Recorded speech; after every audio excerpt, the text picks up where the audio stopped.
It pays to be ignorant. Between 1896 and 1920, a small number of powerful industrialists, together with their private foundations, spent more money on mass force schooling than the government did.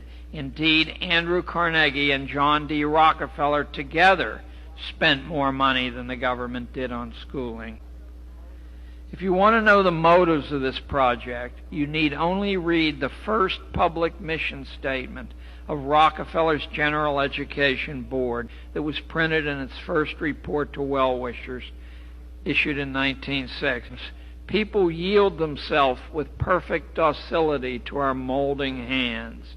The present education conventions of intellectual and character education fade from their minds, and unhampered by tradition, we work our own will. We shall not try to make these people or any of their children into philosophers or men of learning or men of science.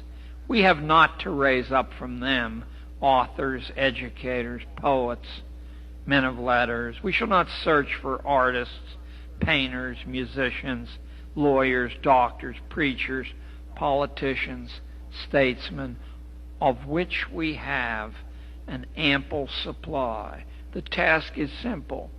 We will organize children and teach them in a perfect way the things their fathers and mothers are doing in an imperfect way.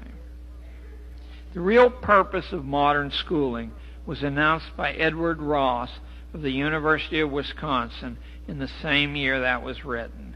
Ross is generally considered one of the three founders of the 20th century discipline called sociology. And in a book bluntly called Social Control, Ross wrote, I'll quote directly, "Plans are underway to replace family, church, and community with propaganda, education, and mass media. People," he informed his readers, "are only little plastic lumps of dough." Another insider of modern schooling, H.